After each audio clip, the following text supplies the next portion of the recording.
There we go. Ready? Yes, Okay. Michelle, we're on the air. Okay. Live.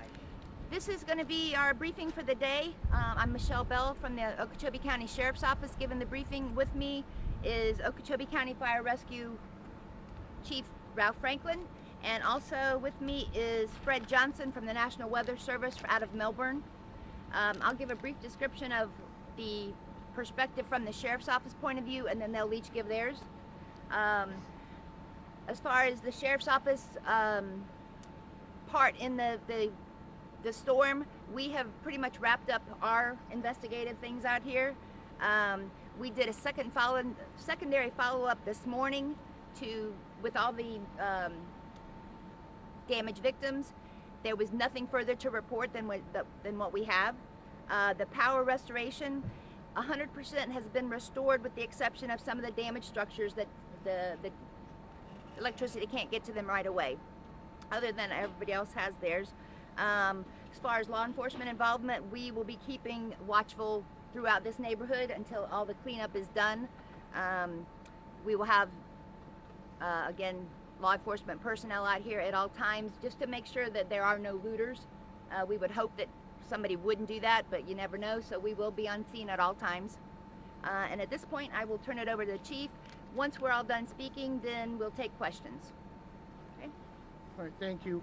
Just want to give you all a little bit of an update for the fire rescue perspective to kind of update some numbers for you yesterday.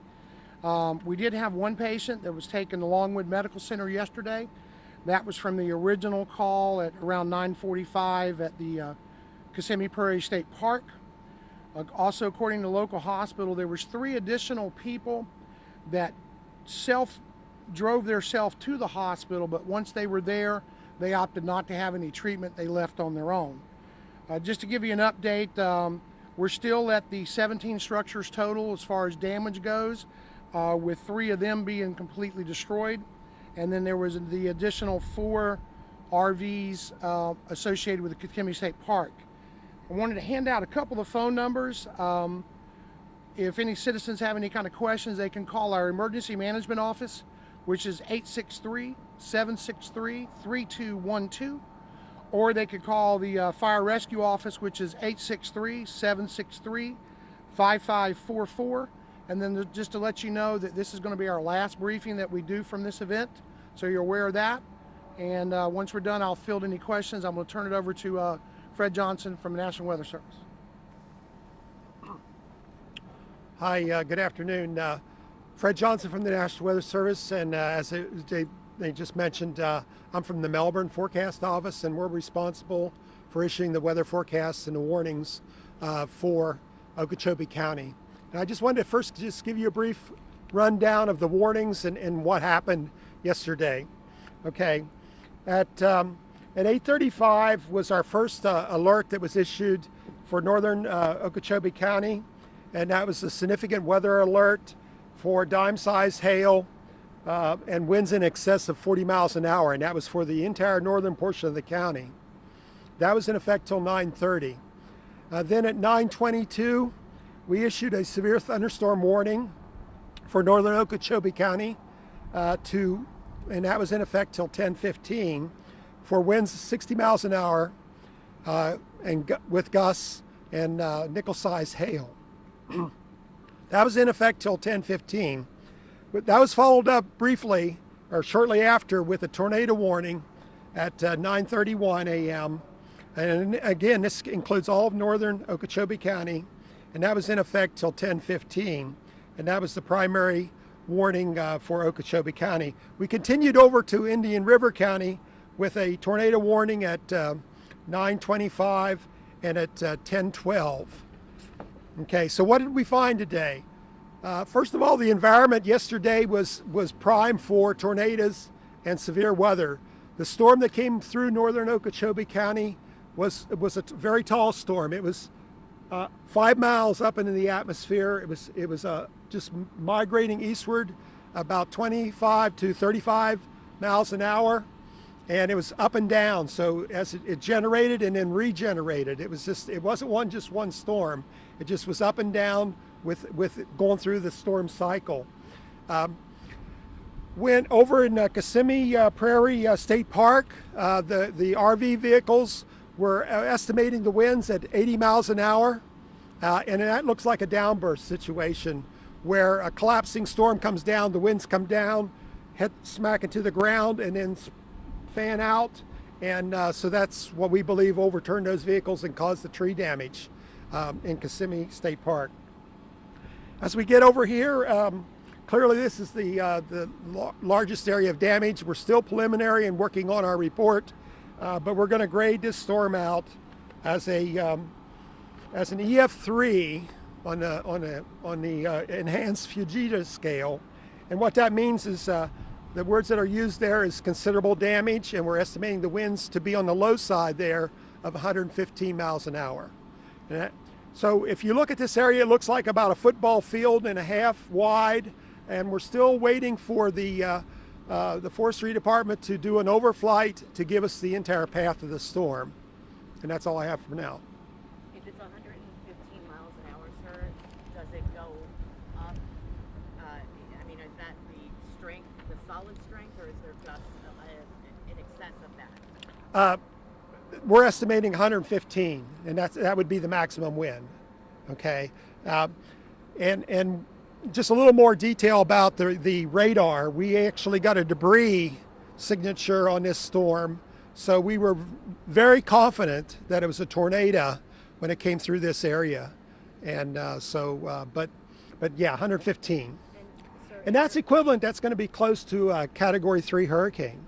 Isn't that EF2? That's EF2, yes. You said 3 earlier. Oh, I'm sorry. Correction, EF2. All right, could you mention that over again? Yes. For the maximum part of the tornado, the highest winds are 115 mile an hour estimated, which comes out to an EF2 on the enhanced Fujita scale, which is a considerable damage. Have we seen a storm like that in this area in recent history that you're aware of? I'd have to go back and dig through, but we're in a transition this time of year where, you know, it's not like the plain supercell, the storms that you can chase, Florida storms you can't chase, but it was close to that where this storm was just continuing to pulse, and it was very close what you would have almost in the plains with a supercell, and that was basically because of the dry air that we have now coming in, and the overall environment was significant to support a strong supercell. And I know it's not a scientific question, but do you feel like this area, even with the damage, got lucky? Well, when I see the damage behind me here, it goes to my heart. I really feel for these folks, and I guess if there's something that good comes out of this is that injuries were minimal and there was no loss of life, because that's what we do in the Weather Service. It's our mission to protect life and property. Are you happy with the way the timing of the warnings and the advisory that came out? Yes, I think we did a good job. In fact, I was issuing the majority of the warnings here. So I think timing and everything was about as good as we can do. Is this a tornado that touched down, lifted up, and then touched down again? That's what I believe. Okay. Yes, because each time the thunderstorm goes through its cycle, it gets to a certain point where you actually generate the tornado, and then it's going to weaken, and then continue on, and then pulse back up again. So it wasn't two tornadoes, it was perhaps one cell that dropped down, came back up again. For this event right behind us, I'd say it was one cell, one tornado that went through. But Kissimmee Prairie, same cell, but lifted up in between. Exactly. And maybe a weaker tornado in that area? Well, I'm thinking that was a downburst with 80 mile an hour winds would be strong enough to overturn the RVs. Is that why we saw different damage here than there? Right. You'll notice if you go over there that the damage is more in line, and the vehicles here it's more chaotic. And clearly, when you come up the highway, you could see that it's very chaotic, the damage, and so it was a tornado. So to segue from that, what are you looking for when you look at the damage? What exactly gives it an EF2, and what makes it different from straight line winds than a tornado? Well, again, this is preliminary, but what we have a book that we go through. I used an iPad here this morning, and we go through and we have several categories that we go through. For example, if it was a mobile home, then the engineers are saying if you had this kind of damage to a mobile home, this would be the winds. So it's based on structure. Before it was just based on an estimate of wind speed, but now we got the engineers involved with the enhanced Fujita scale, and it's probably a more accurate gauge of the wind. So how rare is an event like this, an EF2 report? Well, this is for this year, they issued 3 tornado warnings here, and there's only been 1 since the start of the year. So, but we're in a transition time. So anytime when we're in transition, and we had a watch out across North Florida, when the environment is there, we can get tornadoes.